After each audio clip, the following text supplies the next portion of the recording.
Okay, good afternoon. I am Aaron Hall. I'm a legal historian here in the Department of History. It's my sincere pleasure to chair this afternoon's wide-ranging thematic panel on race and gender in North American history, from the outskirts to the heartland. So I'll introduce our three scholars. They'll present their work, and then we'll have 15 minutes to take questions at the end. So first, Alex Nelson graduated in December 2025 with a BA in history and a focus on early American history, indigenous studies, and slavery studies. He has a keen historical and spatial mind, and as such, he was recently accepted to the Humphrey School of Public Policy to pursue a master's degree in urban and public planning, urban and regional planning.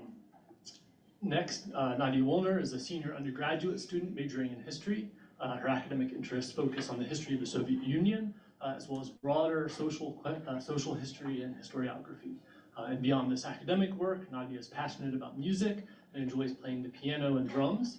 She intends to pursue a career in public service after graduation, potentially with an interest in becoming a public defender. And finally, Dyllon Lohmann graduated from the university this past December with a dual major in history and anthropology and a minor in museum and curatorial studies. She's from Spring Valley, Minnesota, where she grew up on an alpaca farm, which allowed her to be heavily involved in a variety of 4-H activities. Dyllon combines this experience in community engagement programs with her research focusing around rural women's history. She's currently interning at the Minnesota Historical Society and the library's Archives and Collections Department, and as a library assistant in the Wangenstein Historical Library of Biology and Medicine. And so with that, we'll begin by hearing from Alex.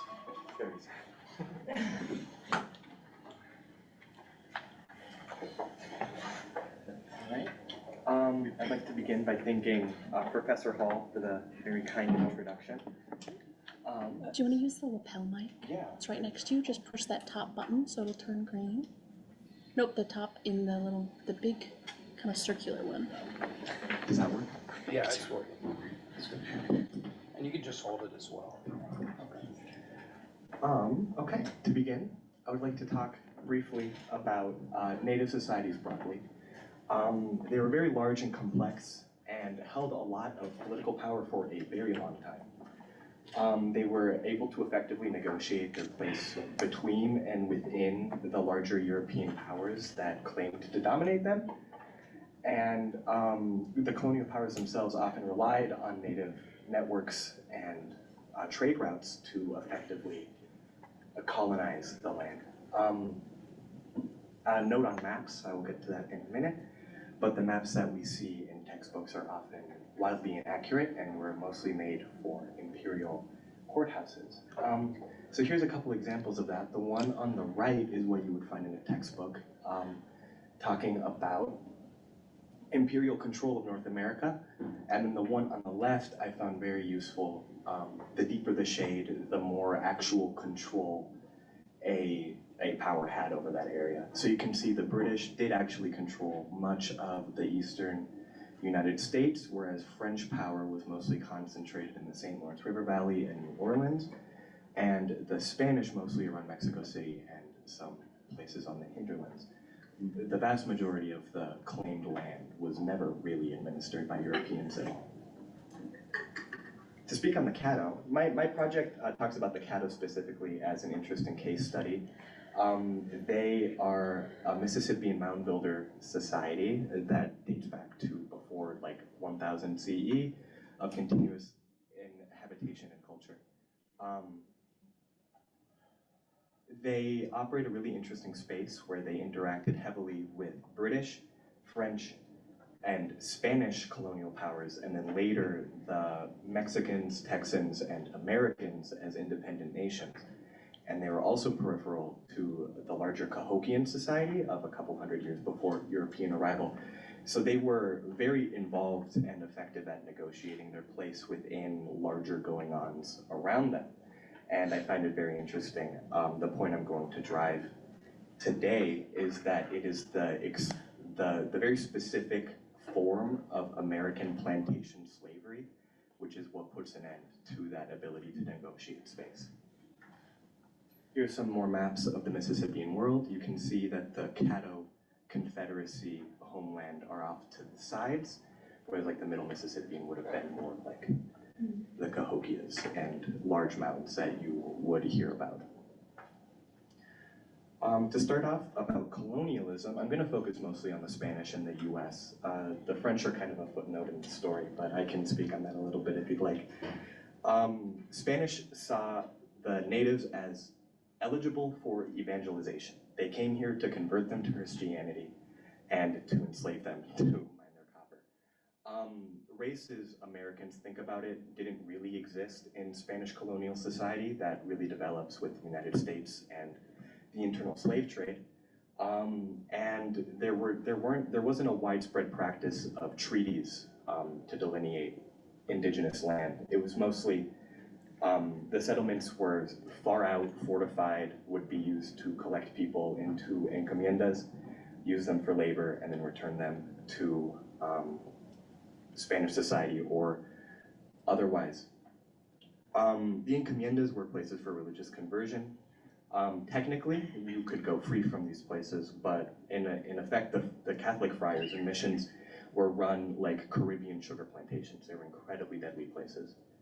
Those who did survive were actually able to integrate into Spanish colonial society, which is maybe surprising to those who only know about American colonial experiences. They were also major centers of production for mining and where most of the extractive wealth of New Spain came from. American colonialism had much more to do with settlement and slavery and race.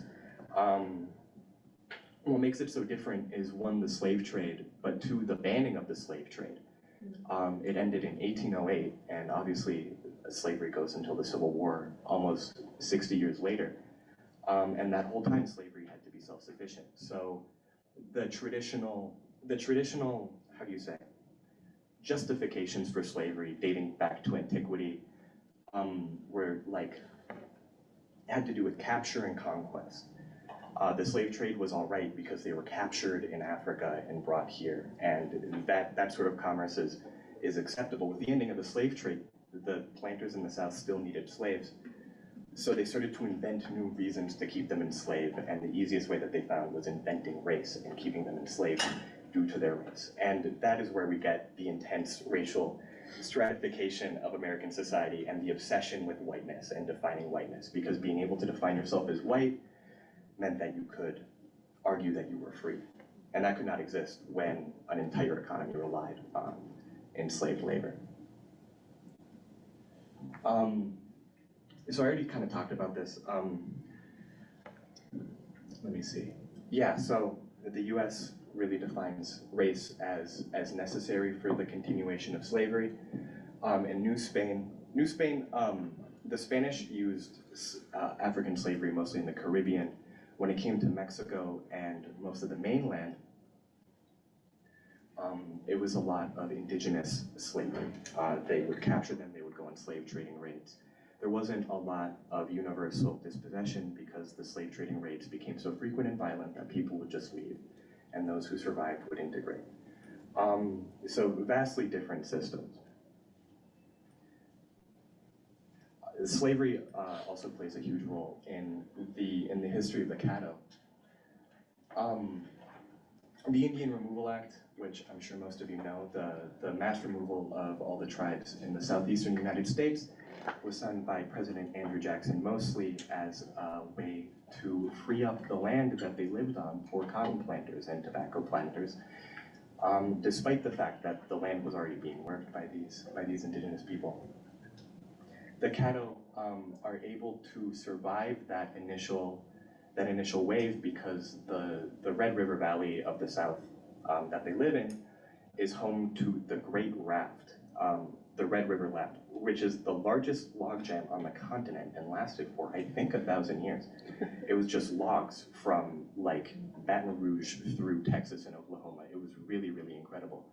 Until a Henry M. Shreve, the namesake of Shreveport, Louisiana, decided that the valley would be incredibly fertile cotton cultivation land and developed a way to break through the logs and free it up for plantations to move in, and that is the killing blow. Slavery also plays a role in the Texas Revolution and the American Civil War, and I'll get to those. I'll touch on those in a moment. More on dispossession. There are like 5+ major arenas of dispossession, and where like an ideology of removal kind of develops. In the Northeast, it's war and conquest. The first New Englanders go to war with the tribes that they encounter. The Pilgrims, the Puritans, think King Philip's War, and the Haudenosaunee Confederacy. In the Southeast, you have agrarian indigenous peoples who are removed en masse to make way for slavery and via the Trail of Tears. In the Old Northwest, so what we think of as like the Ohio River Valley and Midwest, it's a forced removal for European settlement, not slavery. And this is where we get the treaties and the land grab universities that we are currently on right now. And then the West and the Great Plains, this is after the Civil War. It's just really a unified effort to completely remove the last remaining remnants of indigeneity in the West. And that develops with ideas of whiteness that kind of come through with slavery and more interactions with Native Americans.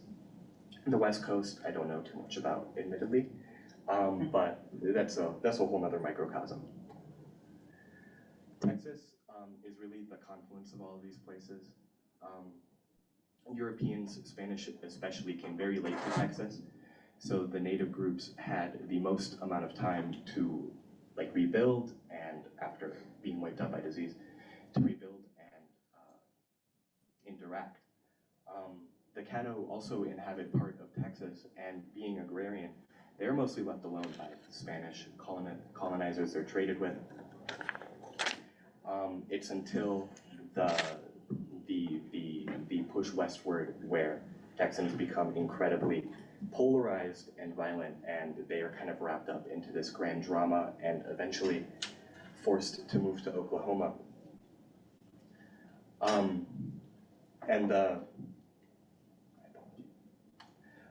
And Oklahoma is where the story doesn't end, by the way. I do want to say the Caddo are still around, and many still reside in Oklahoma. I like to talk about them as sort of emblematic of the very diverse ways in which colonization was carried out in the continent, and I don't think that there's a single other group that has experienced so many different styles and dealt with so much, and they remain in Oklahoma today. One could argue that their current experience is still emblematic of modern-day colonization, but I believe that would be a different kind of project. Thank you. Thank you.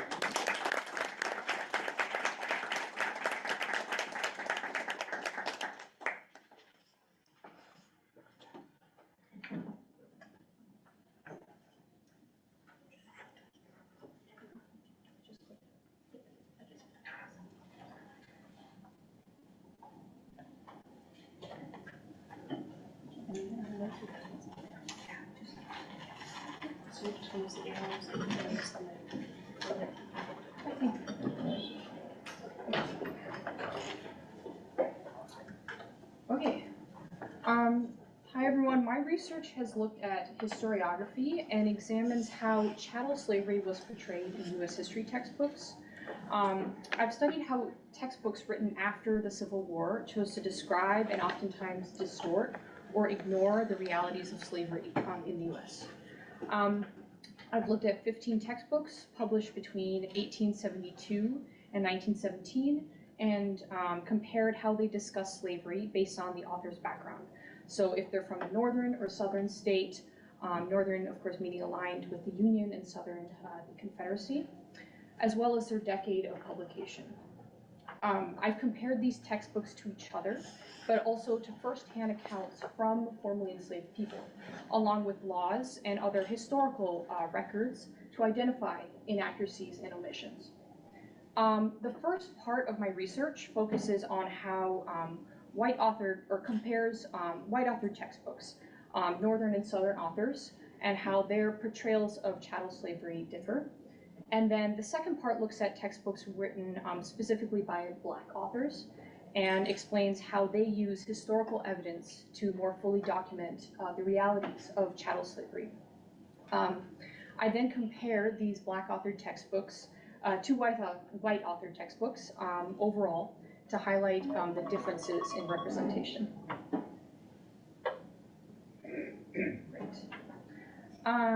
Just to provide some context, so American chattel slavery forcibly brought people from sub-Saharan Africa into lifelong labor and legally defined them as property. Laws and extreme violence upheld this system, and by the time the 13th Amendment abolished slavery, roughly 10 million people had lived under it. Although many enslaved people were denied the ability to read and write, those who were able to record and later share their experiences left powerful accounts of what they endured. And then Harriet Jacobs, who was born into slavery, wrote, "If you want to be fully convinced of the abominations of slavery, go to a southern plantation. You will see and hear things that seem to you impossible among human beings with immortal souls." Okay, so overall, from white authored textbooks, a major theme is omission. Most actually did not describe what slavery was in detail, meaning the family separation, the sexual exploitation, the laws that allowed the use of violence, or the everyday brutality of forced labor. And some could argue that textbooks are general and focused on people in power and not the everyday person, let alone the lives of enslaved people. But every textbook I've looked at mentions the slavery question some hundreds of times and devotes huge sections to political infightings about slavery, which of course ended up causing the nation's bloodiest conflict. So yet, even with all of this attention on slavery, most of them didn't define it in detail. Every white authored textbook I've looked at explains when slavery arrived and goes into detail about how profitable it was for the South, but only two mention the breaking up of families. And one defends it as less cruel than other oppression. And just one white authored textbook gives a detailed account of the brutal Middle Passage. Others mention it, and many don't acknowledge its inhumanity. Okay, so I'll start with describing northern and then southern white authored textbooks, and I'll also compare them. So northern white authors were inconsistent overall, and with no clear trend over time. Some northern textbooks explicitly condemned slavery as inhumane, evil, a horrible traffic, wicked. One mentions the Missouri Compromise as a compromise of principles. Many condemn it, but don't go into detail about what slavery was. Others said nothing about the immorality of slavery. Several repeated racist claims about Black people lacking intelligence. Many framed it as an economic system and ignored the humanity of Black Americans.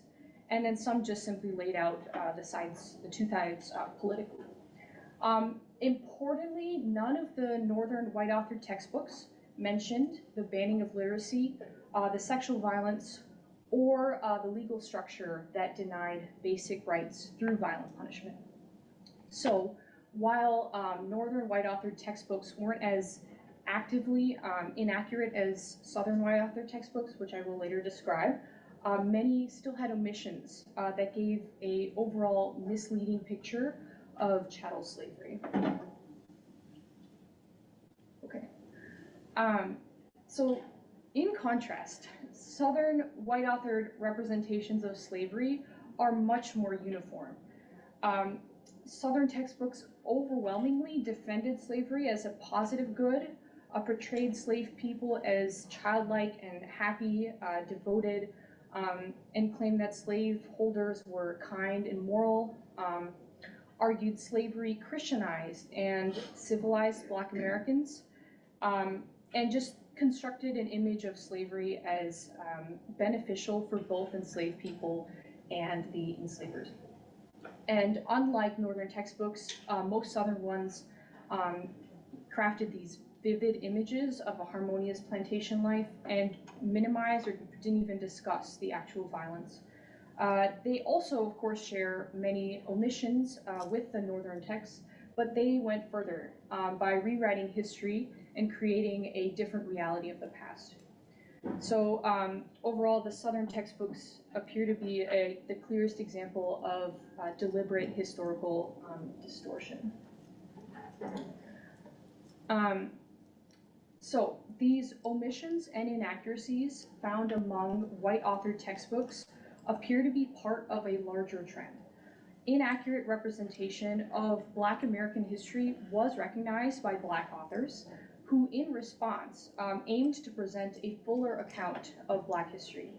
One of the authors, Edward Johnson, describes in his introduction his criticism of white authors writing primarily for a white audience and leaving out key realities of Black history. Overall, Black authored textbooks do not describe slavery as a vague institution. It is described thoroughly as a legally enforced system of violence and a denial of fundamental human rights. Black authors use slave laws to show how brutality was codified. They outline the punishments that were legally permitted, including, as you can see, whipping, branding, mutilation, and death, just showing that violence was not incidental, but it was also systematic. All of the Black authored textbooks explain restrictions on literacy, movement, and economic independence. They also, all of them, explain the forced separation of families and the trauma of the Middle Passage. And one textbook also condemns the rampant sexual violence. Black authored textbooks do not simply state that slavery was morally wrong. They demonstrate why it was so profoundly brutal and dehumanizing.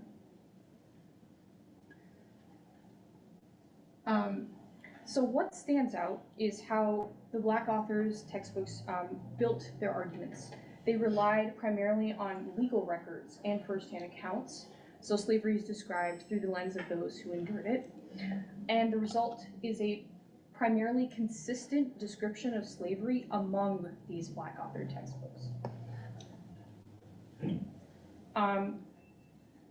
In comparing all of these accounts, the differences are striking. White Northern textbooks vary widely. Some condemn slavery but lack detail. Others avoid criticism and focus on its economic benefits.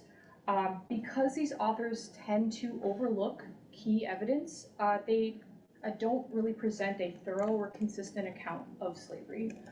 And then in contrast, the white, Southern, and Black authored textbooks are far more uniform among themselves, but for different reasons. The white authored Southern textbooks present a similar revisionist history, claiming that slavery was beneficial and humane. And these claims directly contradict the historical record, which the Black authors rely on. Because Black authored textbooks use similar methods and draw from a wide range of historical evidence, they're very uniform. And overall, comparing all of these texts together reveals how varied and inconsistent the representations of slavery is across this select group of textbooks. And it's difficult at times to recognize that they're all describing the same historical topic. Okay. The issues of misrepresentation and inaccuracy is not just historical, it continues today. Modern textbooks and state standards have, at times, described enslaved people as being cared for like family, and suggesting that slavery provided personal benefits. These narratives resemble revisionist ideas and show that the problem of misrepresenting chattel slavery has not disappeared. Understanding how slavery has been taught and mistaught helps us recognize how historical narratives have shaped public understanding and have trickled down to influence generations, the effects of which are, of course, still seen today. It is essential that slavery be taught accurately, especially by using methods and historical evidence, as the Black authored and some white authored textbooks did, in order to give a more accurate and uniform, and especially a fair representation of chattel slavery to those who endured it. As seen most clearly in Black authored textbooks, chattel slavery must be taught with consistency and presented as a system defined by violence, exploitation, and profound injustice without omissions and distortion. That's it. Thank you.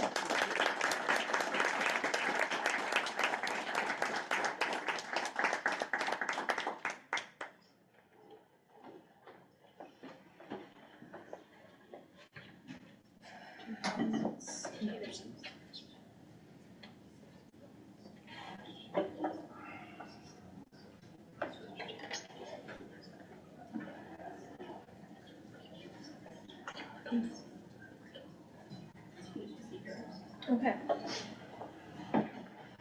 Hello, everyone. Thank you for coming. I hope you'd enjoyed the presentation so far. I've been having a lot of fun. So my research is around women's experiences in rural reform periods of the early 20th century, specifically looking at the approach of the progressive era, which was a time of rapidly changing ideas around health and sanitation in society. So this is my opening quote of my paper. A woman married to a farmer is also a farmer whether she plants and harvests or not. And I think when I found this, I thought it did a really good job of summarizing the approach I wanted to take with my research of learning from specific experiences of women in this time and place. An image to give a bit of background on how my research began. This is in the Long-Unseen Historical Library, which sits inside of the medical school. So the approach of this exhibit was to talk about rural health, something that the medical school has been thinking about a lot recently and wanting to improve the development of a recent rural hospital. So as you can imagine, in this library, I was dealing with a lot of primary source material to put this together. So I was looking at things like cookbooks, rural health pamphlets, and reports of establishing rural health offices. So dealing with a lot of that primary source material that wasn't necessarily on a specific scope, dealing with a very wide geographical area and from a lot of different voices. So with my research, I next went university archives, which helped me narrow my scope to Minnesota experiences, looking at University of Minnesota Extension pamphlets, which talk about education being done throughout the state of Minnesota in rural societies, often given to people involved in 4-H clubs or community development clubs. Not just for youth, there were also things called farmer clubs, where farmers would get together in their local areas and discuss changes in the industry. So the main argument I settled around after analyzing this primary source material was that when Midwestern women played a central role in the shifting idea of rural life during reform periods of the early 20th century. So, like I mentioned before, starting with those primary source materials, and then after dealing so heavily with primary sources, it was difficult to find secondary sources that talked about the approach and argument that I wanted to take. So that was kind of difficult. It broadened my scope a lot, and that's where I started to think about combining this idea of community development, so people being involved with the people around them, to looking at memoirs, so analyzing how, looking at the stories directly from women and the work they were dealing with on the farm, and then combining that with health supplements. So how were these women thinking about how to keep their families healthy, and how these offices in charge of sending out these materials and research to these women, what they thought women should be involved in keeping their families healthy. So here's 3 specific examples of primary source materials I relied on a lot. This first one is junior short courses, which were supplemented by the University of Minnesota Extension.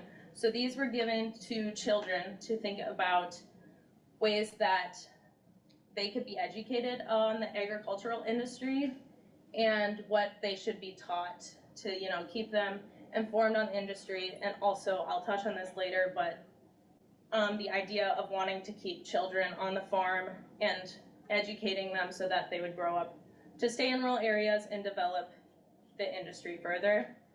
The Cornell College for Agriculture published reading courses for farmers' wives. So this was more of a nationally circulated material, specifically talking about the roles that women should be playing in this reform period. And then farmers' bulletins, which were supplemented by the U.S. Department of Agriculture. So again, another nationally circulated material. So the questions that I were kind of interested in, there were a lot. So what audiences should I connect to with this research? And how can I understand rural women's experiences more broadly? I decided to frame around the progressive era, like I mentioned before, and then the idea of the shifting ideas of rural life that happened during the progressive era and how that centered around the country life movement. And that country life movement, the idea was to keep rural life preserved while also improving the productivity of family farms and rural industries as a whole. And then going back to community engagement, what role did that play in educating families? And what did the people in charge of farm policy think about the families that would be reading their materials? So this is the paper structure that I worked around, thinking about work that women did in the home. So this is touching a lot on those memoirs I mentioned. The country life movement, I'll define that. Planning for the future, so what kind of education were women teaching their children, or were rural schools teaching children, and then teaching their roles. So first, work in the home. This was central to the pattern of rural life, and women held many different roles to support their families, but also the farm as a business. Their work was most visible and impactful to the people around them, so their families, but also had a larger impact on greater society.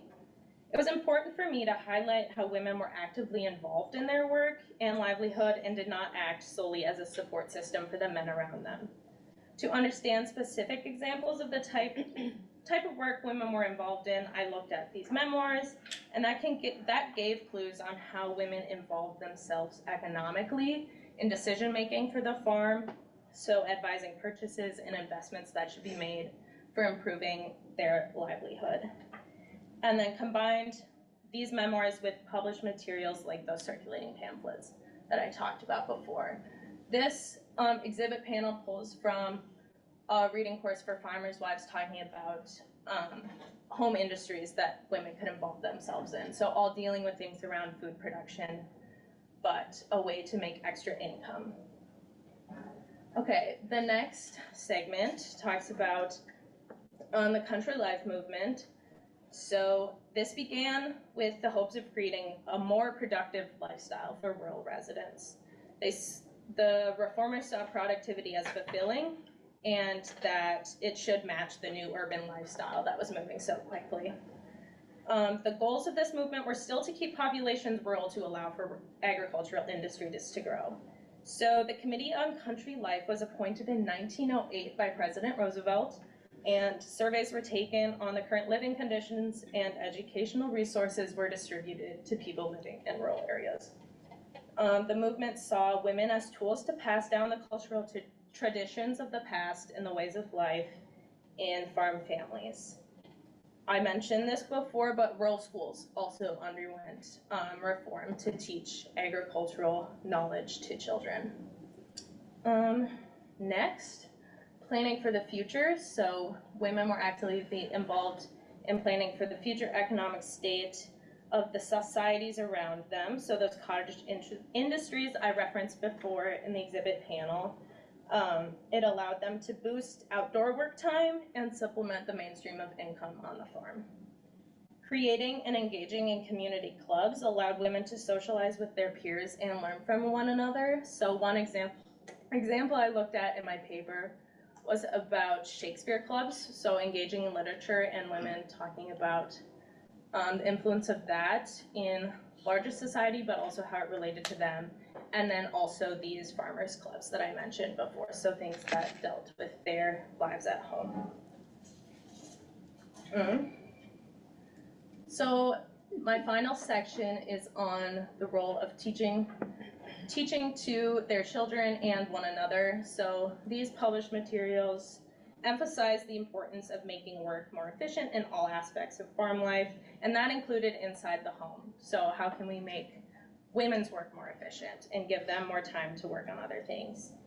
And these items were being written for an audience who farmed in the Midwest, which were mostly white immigrant and landowning families. That is who reformers wanted to preserve their lifestyle and continue working in rural areas. It was a hope that by making women's work more efficient, they could be more engaged in farm affairs.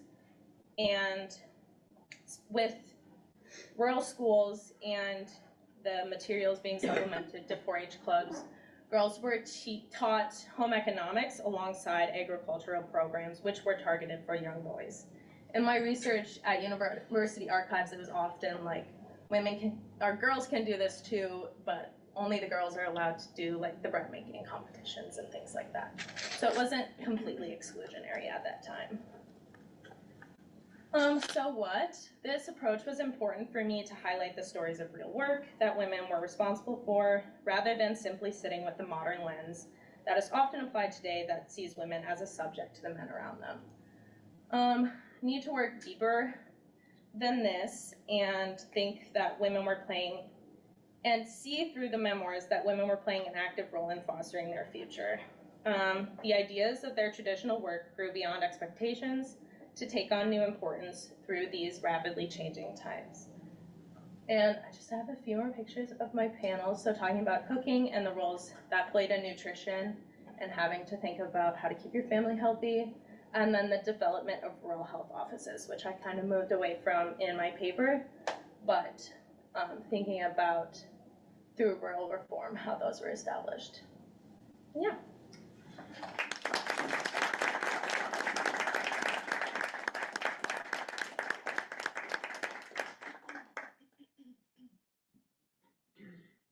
I'm really excited to introduce the next speaker. Oh, we're doing.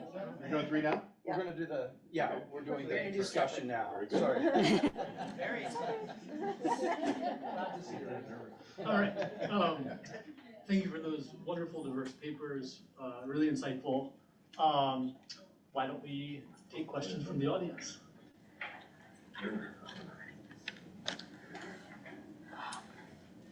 I have a question about how you chose was there any end caps on the dates for the textbooks that you were looking at? Because I noticed in just the dates that you saw, there was about 1920, and then you jumped to the 21st century. Did you look at the things in kind of that middle gap period, or did you kind of jump between kind of the early 20th century and then to the 21st? Yeah, that's a great question. If I looked at textbooks between those periods, I didn't. Mostly because I think that it was a lot handling all of those textbooks together, so it was just mostly an issue of time. But if I had more, I would have looked into textbooks further during the civil rights movement and onwards. Yeah.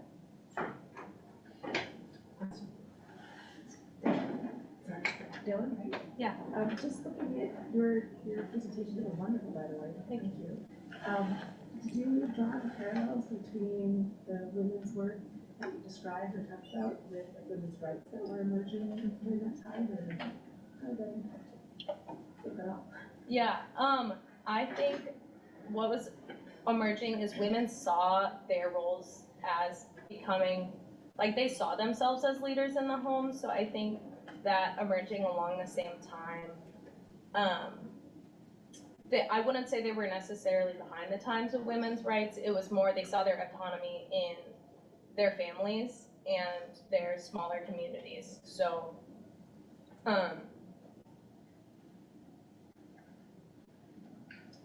yeah, not really parallels, but definitely the emerging idea that they should be involved in their lives and their well-being economically. Thank you. For Nadia, I have one for Dylan, but I was curious about these Black author textbooks that were saying very different things about the realities of slavery. And who was using these textbooks and where they were being used, and was it just fine? What presses were publishing these Black author textbooks? No problems from certain authorities in certain states? Okay, as for studying how widely read they were and how they were distributed, I have been looking and continuously looking for that, but it has been very difficult to find out. I would say that what I've found is a lot of these textbooks have many copies, and I would say that that might be an indication that they were widely read, but that's a flaw in my paper. And this is like high school textbooks mostly? Well, none of the authors except one describe the intended audience, but one of the Black authored textbooks is for children around, like, she says, like 12 to like 15 or so young adults. Kifori, did you have a question? Oh, I wanted to ask what you were thinking about, like how are you defining the real woman, and what are you contrasting that with, and like so the characteristics that you are sort of thinking about. Mm-hmm. Also, my other question would be, you spoke about these women also finding mechanisms that would free them so that they can do other work outside of home. But the main emphasis of the paper was on sort of their reproductive labor in the house, in the kitchen, as service to sort of their family. What is it that they wanted to free themselves to do? And can you speak more about that? And I wanted to ask them, like, because with the question of race, right, and how it comes about in sort of the Americas is quite, so the native person and the sort of African who gets, trafficked and enslaved here isn't, the way in which race develops in the Americas is quite different into these different bodies that are here, and how it gets mapped onto the bodies of black people, African people, and it comes with that violence. So I was just interested in thinking about how you tracing that with your work, so that there's a distinction, because that isn't how it's always been. And like, what did you notice? Would you pass the mic down?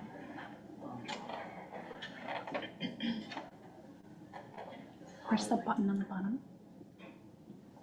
That is a very good question. Let me gather my thoughts a little bit. I will say, I've written about the extreme violence of slavery in other papers, and I couldn't distill everything into this presentation. Of course, those themes deserve a lot of time to discuss, and I feel like that in my writing process, one of the big things was I'm trying to talk about too many different processes. I mean, it was just so much. I didn't ignore it, but I did have to focus more on the indigenous aspect for the purposes of my paper.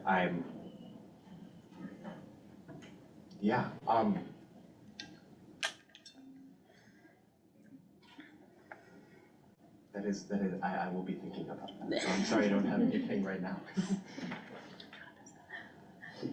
Yeah, and then your question about the type of size that role is being defined in my context is largely done externally by the types of sources that were being done. So it was sizes that weren't completely isolated, because these women were engaging with one another and building community in small towns.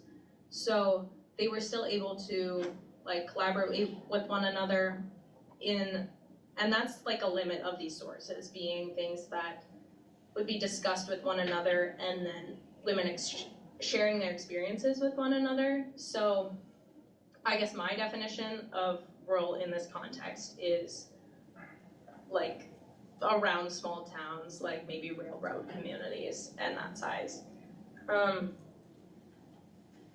I forget your second question or first question? It was in relation to sort of the work that they do. That, Oh, yes. You concentrate Mhm. quite a bit of time on the domestic, the reproductive work that they're doing, and I'm just interested in what is the aspect that you mentioned that they wanted to feed their time for. Yeah. So in my approach, what I was finding it wasn't actually the women who wanted to free up more of their time. It was the pamphlets saying, like, if you get a laundry machine, you will spend less time inside. So that's good for you. Like, it was these offices thinking that women wanted their work to be more productive. And what I would imagine they thought women could be doing with this free time is helping to improve the industry, the agricultural industry that they were involved in, so helping outside. None of the memoirs I looked at were like complaints of the hard work inside and like, I wish I had more time to do this, so that is a gap in the type of sources I were looking at. There wasn't like a desire of wanting to be doing more of this type of work. It was more this perceived notion that women wanted their work to be done faster.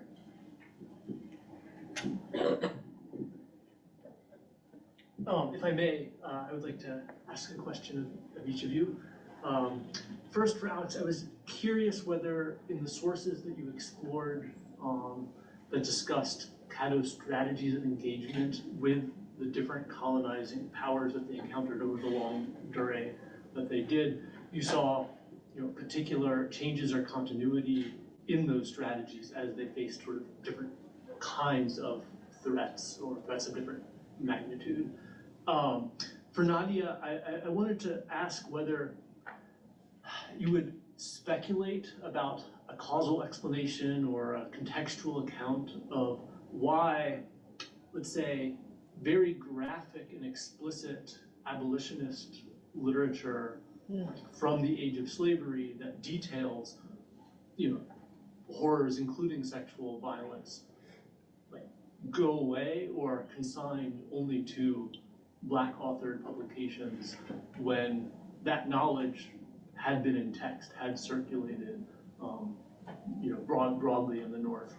And maybe the answer is that's a mystery, but I'm just wondering if you like give an answer. And then for Dyllon, I was curious if the sources that women farmers consumed were also produced by women, either directly or indirectly. That is to say, were there women in offices, or was there a circulatory system of information in which knowledge from the farm that is women produced goes to offices and then comes back? Thank you. Brief answers, please, my friends. Okay. I really appreciate that question. I wish I could talk about it a lot more. The Caddo are extremely effective imperial negotiators specifically. There's one instance, there's a sort of like Lewis and Clark-esque expedition up the Red River to find its source and to like scout it out for agriculture, for settlement, et cetera, et cetera. And there's this grand drama that happens between the American expedition when the Spanish in eastern Texas learn of it. They start moving troops around and stationing themselves at different points along the journey where the Americans are trying to move through this sort of thing, and to avoid altercation, the Americans ultimately turn back and go home. It's really, the Caddo are really effective at playing the colonial powers off of each other. They divert their attention away from them and more towards the other. There's this really charismatic chief called Dehahuet, I think is, I'm not sure if, I've never said it out loud, honestly, I've only ever read it and wrote it. Who is extremely charismatic, extremely effective at negotiation, and his death kind of marks like a downward period in the Caddo's ability to negotiate within like the imperial space.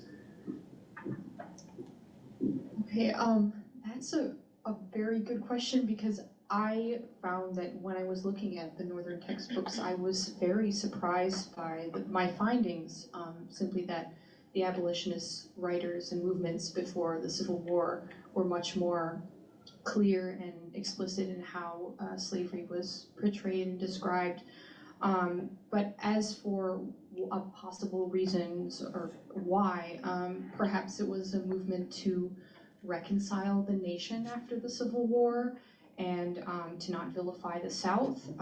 It could be also that in discussing slavery, the Northern authors would have to recognize that the North was also a part of chattel slavery, and to bring up this one of the worst, or if not the worst, stain in American history. So perhaps those are the reasons, but I am not totally sure. Yeah, and then your question about where these pamphlets being circulated, did they have any voice from women? Especially in the courses for farmers' wives, they featured like letters to the editors. So there was a big voice of people writing in and giving advice to other women or giving feedback on what was being written the previous month.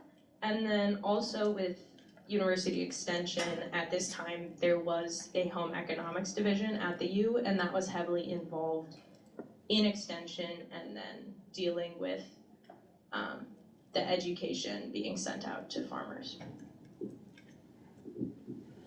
Thank you. Are we done? Yeah. Okay. Do We have until 3 o'clock. Oh, for the next no. section. Yeah. No, I didn't have that timing on that section. Sorry about that. Sorry. Yeah. Like taking it from Professor Aaron, like for you, Nadia, like how can you speculate what it is, like having read these books and compared them, like what do you think we lose when sort of the details that are found in sort of the black open text that are not there in the white open text? What do you think we lose when sort of we remove those details? Yeah.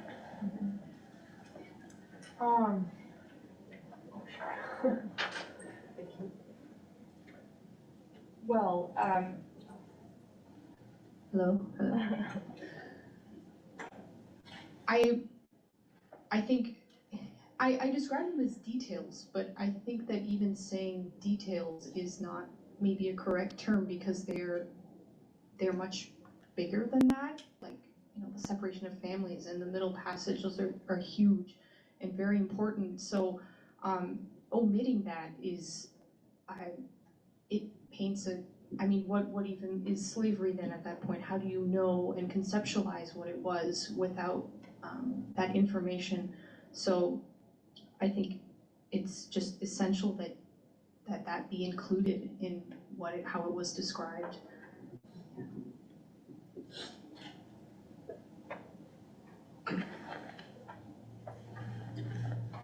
Andre. Yeah, I'm Andre Decker. I teach in the history department here. This is a question for Dyllon.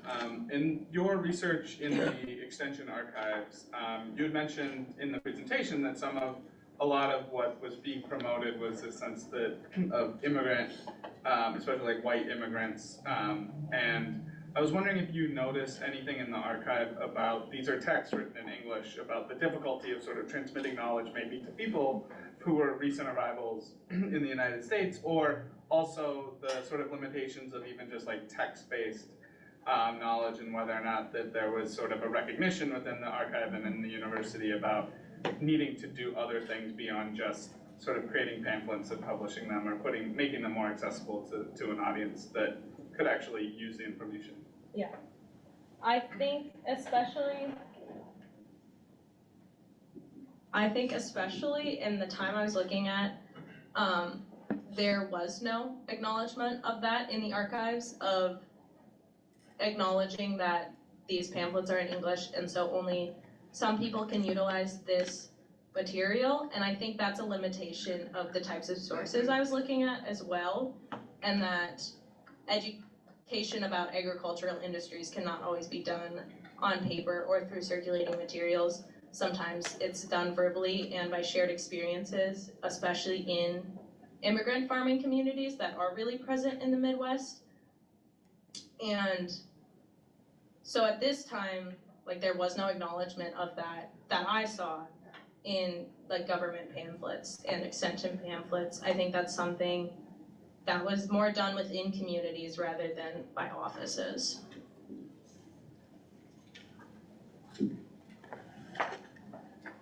Any remaining questions?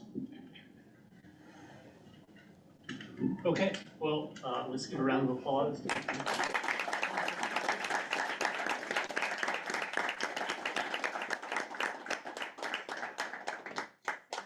And I think we can quickly move into our final session before a coffee break, and maybe have 5 extra minutes for a coffee break as well. So, let's see. Okay,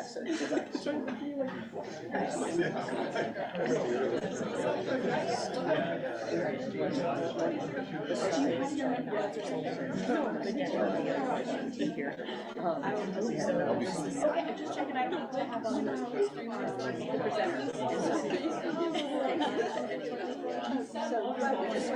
So I'm gonna be this over here. Because you're just gonna use the left right here. Okay, yes.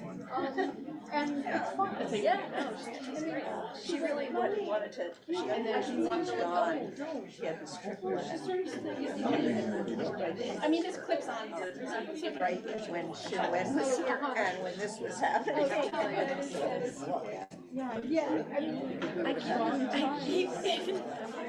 I'm eating it because I'm so tired. No, she is timing to be here. We're going to do this paper now. Yes. Okay. All right, folks, we've got one more presentation first. And then caffeine and sugar. Okay, I'm really, as you saw, excited to introduce the next speaker. My name's Dave Hacker. I'm a professor in the history department here. But before I was a history professor, I spent 10 years as an engineer in the pulp and paper industry. And I always thought I was pretty unique until I met the next student here, Jim Vleck, who will be presenting in a bit here. Jim, when he was eager to leave home at age 17, joined the military and spent 4 years in the armed forces, at which time he learned many things, but one of which he'd like to get a college degree. He went back to college, got a degree, and a few years after that got his PhD in electrical engineering from MIT. And he had a 35-year career here in Minnesota. He moved, I think your job moved you here, correct? He retired in 2020. At that point, he started taking history classes here at the U and realized he loved history. And eventually, he decided he's going to complete a bachelor's degree in history. So I think it's been a great experience for Jim here. Also, I think for his fellow students as well. He thinks in many of his classes, he realized he's the only one who experienced the events. You're stealing my line. Oh, you gave it to me. Give a round of applause here for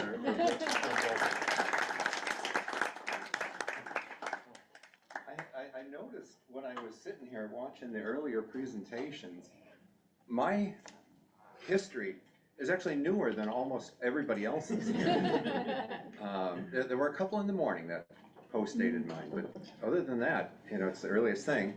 And I'm the well, I'm not the oldest person maybe in this room, I don't know, but I'm definitely among the older, as you can tell. And of course, the advantage of that is that the history that I'm talking about, well, I actually experienced it in real time. So there you go. I'm going to talk about the 60s and the 70s, a tale of 2 decades. Two decades that you can study here at the U, actually, and they're the only decades that have their own class at the U. History 1811 is the 60s, history 3848 is the 70s. And as by coincidence, I've taken both.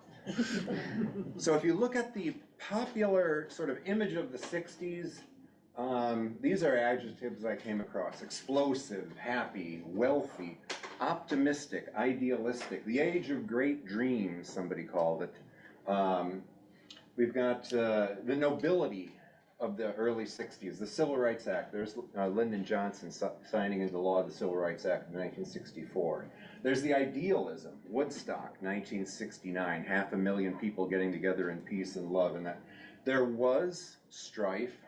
This is Chicago, 1968, the Democratic National Convention. Todd Gitlin, a very big sociologist and member of the early Students for Democratic Society in the 1960s, called it the 60s the years of hope and days of rage. I think that's a very, very good description.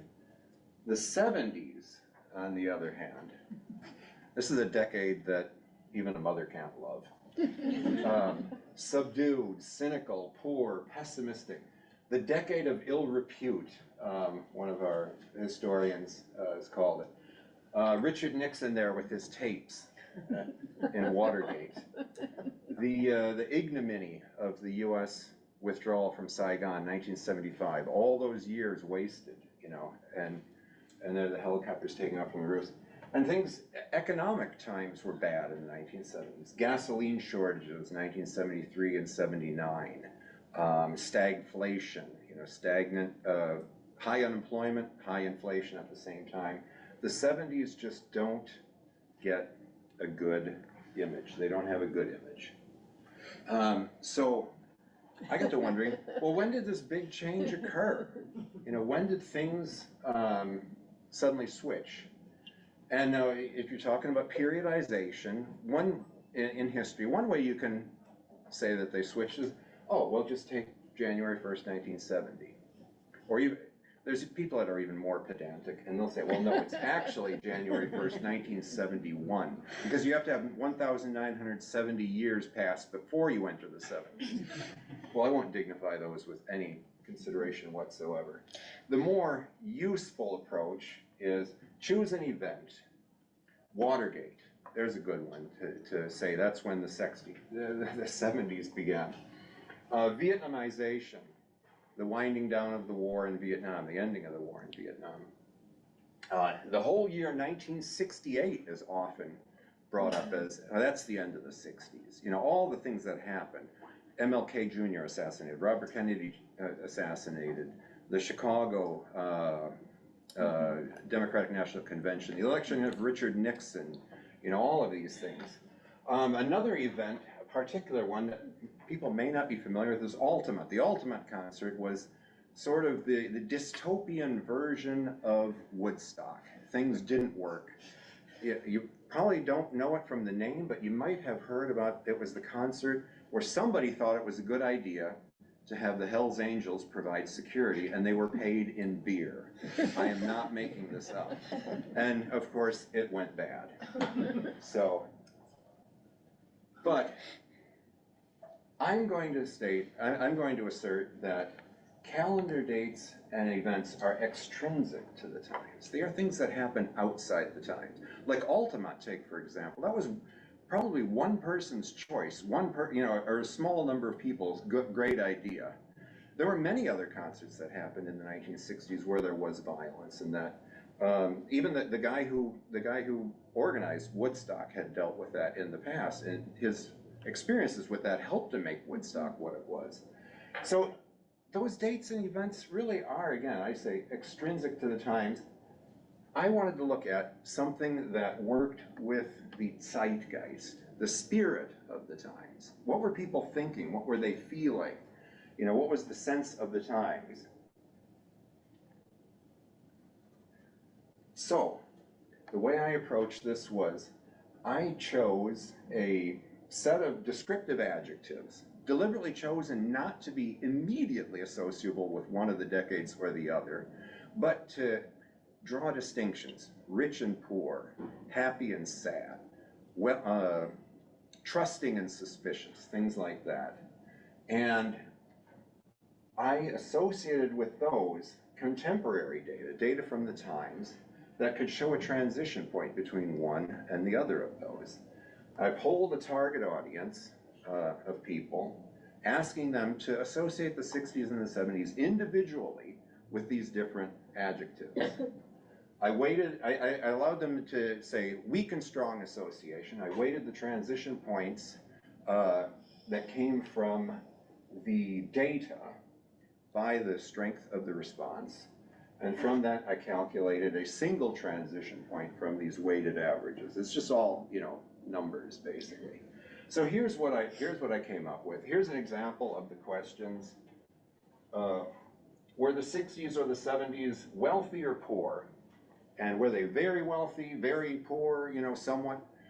So I gave people a little bit of a strength indicator. And here I show how people responded. Things to the right are the first adjective in the pair. Answers to the left are the second. So you see, for example, the biggest one is one where they went in opposite directions. Optimistic 60s, pessimistic 70s. That got the biggest distinction between the two. That's the kind of thing that I'm looking for. And then I look for the quantitative data that associates with that, where I can get an actual demarcation point in time. Here's an example. This is one that really is very easy to see. This is real income per household over time from 1947 to 2014. You see in the immediate post-war era, things are getting better for everybody, pretty much at the same rate. And then bingo, right here, right conveniently actually, right at 1970, it flattens out. And in fact, it flattens out for that entire decade. So there is a transition point. That is what I looked for in the data to say, here is a distinction between those two decades. I'm going to add in passing, by the way, look, this is the the bottom 90% of the population. Their change in household income is flat ever since that point. And then look at the top, 0.01%. That's a different topic. I feel, I do want to point that out. So, taking the poll results and the quantitative data that gives me a demarcation line, I grind all these numbers together, come up with averages, and I get an answer here. Here the star is how everything averages out over all 10 adjective pairs and the quantitative data associated with them, and I come up with August 12, 1970. That's when I could probably get it down to an hour. I don't think I can get it to a minute. So there you go, right? But I like this slide. I got the idea from our class because everybody was asking that. So what? What do we care? Well, what I like about this is I see it as an alternative application of the common historical technique of periodization. It's a different way of looking at things, and again, it tries to identify, to some degree, the spirit of the times, rather than imposing external events on those times. What I've done here is, I would call it a demonstration of a technique, obviously as much as a conclusion. I would personally actually put the demarcation line later, but I gotta go with my data, right? And again, so what? Lest this seem like yet another exercise in boomer nostalgia. Let's think for a moment about the subsequent generations, the generations after mine. We've got generations identified, and they're also generally defined by events. Greatest generation, well, it's World War II.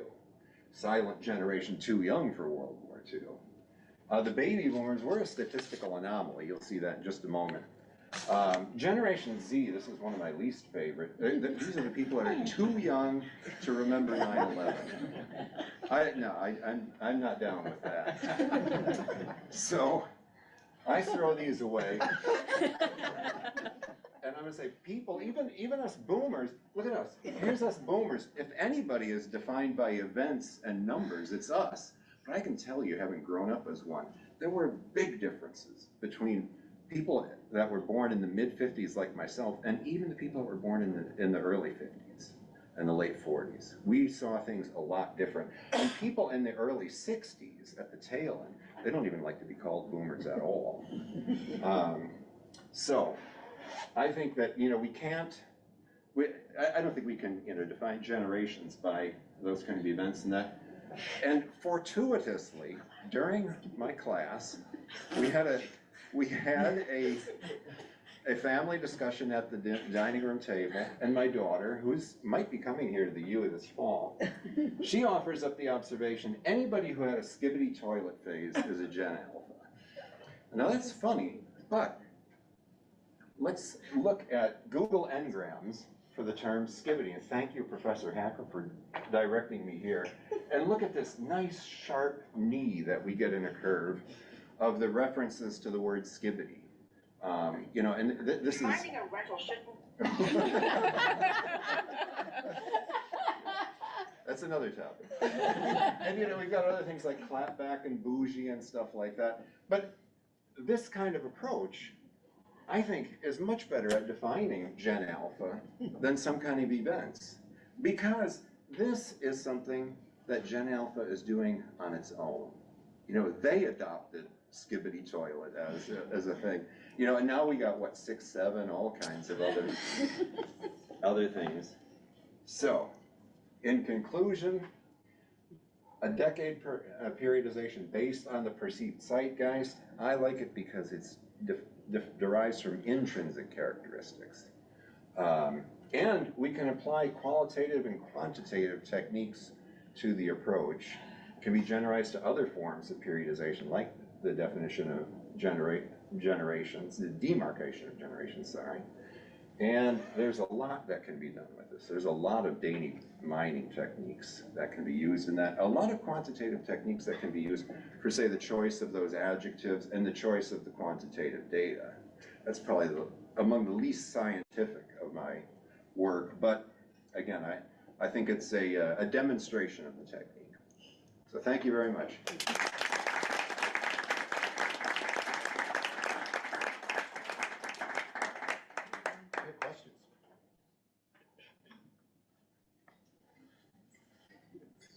Oh, Carol, did you have? I was going to ask what inspired this whole project, and how did you even come up with the idea of using the zeitgeist to periodize? It's not that exciting. I do love history. You know, I've always liked it, and I've always been interested in it. Somewhere in the past few years, in an emergency, the last thing you should be doing. Well, maybe you should listen to it. Oh, actually, I can give you a better. I know the answer to that. A few years ago, I'd taken the course in the 60s, 1811, and I thought, obviously, there's got to be one in the 70s. Well, there was not at the time. And so I actually wrote up an email and sent it out to all the professors that had done 1811, the 60s course, and said, anybody interested in doing a class on the 70s, you know, as a follow-up? Well, I never heard anything back on that. So I thought, well, why don't I start gathering things up, you know, that would talk about that? And that got me onto the notion of, well, when did the one begin and the other begin and the other end, you know? And actually my work, you know, could help out the professors here, because this would tell one when they end their course and when they begin it, right? Oh, wait, what? Yeah, it will be. Me, sorry. When would you say the 80s started? Yeah, that's outside the scope, you know. You know, on the 80s, there's a strong tendency to actually identify it with Ronald Reagan taking office, which is an event, you know. But I mean, January 20th, 1981 was such a, you know, I mean, it was a monstrous day in history. You know, you had Reagan taking office, and the Iranian hostages were released on that same day at 12:30. You know, they deliberately waited until after Carter was out of office to release them. You know, and then Carter flew out to Rhein-Main Air Force Base in Germany, you know, to meet the hostages, all this, you know, and it was like that was a new era. But now, of course, having told you that, I'm, you know, eroding the foundations for my own work. So. But yeah, I haven't looked at that one with anywhere near the amount of rigor, obviously, that I've looked at this. Thank you. I'm Sarah Chambers. I'm in the history department, and I'm curious about your pool of interviewees and what was the age range among them, and whether you could have another sort of mapping point about whether, depending on how old people were when they were living through these events, how they remembered them. Oh, I'm glad you asked that. One of the biggest difficulty I had in here was getting people, to answer the polls. To do this with any degree of rigor, I'd have to pay money, and it would cost at, very minimally $1,000. You can go to outside services and get them to issue polls for you and that. But to get anything that has meaningful, statistical value is very difficult. I ended up with 189 respondents on that, which is actually not bad. But your question is very good, because if you looked at the spread over age, you would see it goes like this. There's a big peak at about age 20, and then another big peak between 60 and 70. And that was because my class took the poll, and Yalil Suriel allowed me to go into her class. She had taught the 70s, and I give it to them. And then there was another class on the 60s that was being done this fall. So I went in there, and I got a number of students out of that. And then the people that were older were my cohort. So, and yeah, I mean, I was like looking for people. I literally was walking the hallways here at the U, looking for people that looked like they were in their 30s and 40s. And, I asked people, and I had little sheets with QR codes on them, and handing them out. And that, I don't know how, I didn't get very many. But so yeah, there's a big hole in the middle of it, and that kind of thing is very difficult to fill, especially if you're trying to do it on your own. You really can't. Polling in general now is much more difficult than it was in the past. The response rate is horrific now. And they've done a rather bad job of predicting elections and things like that. So, yeah, that's a very good question. Carol? Sorry, second question. We have some new ones. Can you? Yeah. Yes. Oh. Sure. I was just wondering, did the results of your study surprise you at all? Some of them did. I think, let's see. Let's go up. Doesn't it go back? You should be able to, if you do the arrow the other direction. Yeah. I did. Okay. Let's go back and look at the. Oh, what's it doing? What are you looking at? I'm trying to. Only hit the arrow. Don't touch the trackpad. Oh, maybe that's it. Okay. Except now you got to click one more time so you can click out of that. Yeah. I got to click here. Okay. Hold on.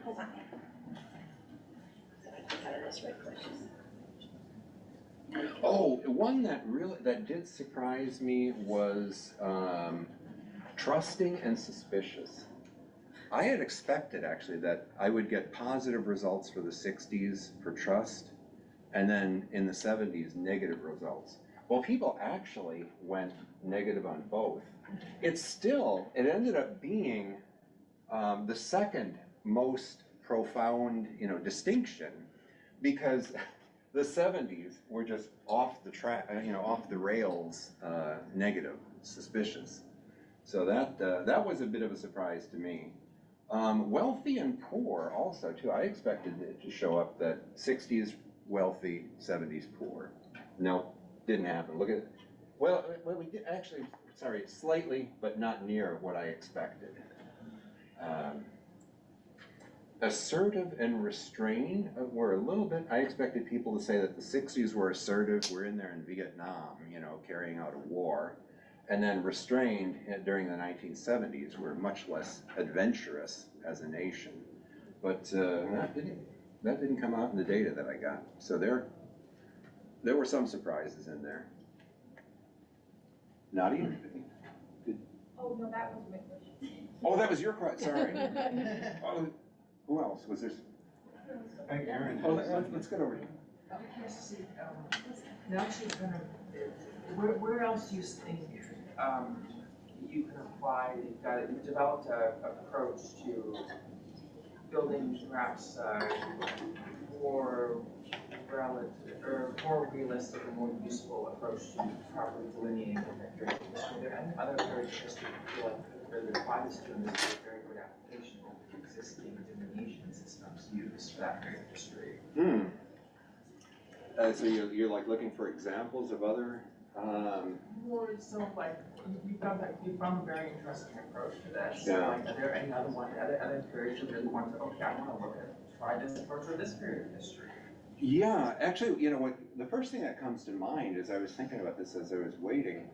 And again, I'm focusing again on a transition point. When did the 1960s start? That is really quite a difficult thing. And again, I'm gonna undercut my own work by saying the 1960s probably started with the assassination of John F. Kennedy, which really makes the 60s a rather short decade. That was an event, though, I think had tremendous, I can tell you from firsthand experience, it had profound effects on the country. One of them being, I talked about the Civil Rights Act, the Voting Rights Act, 64, 65. Those things would not have happened had John F. Kennedy not been assassinated. It was only through the efforts of Lyndon Johnson and his ability to pull on the legacy of Kennedy to get things to actually work. Okay, thank you. Thank you.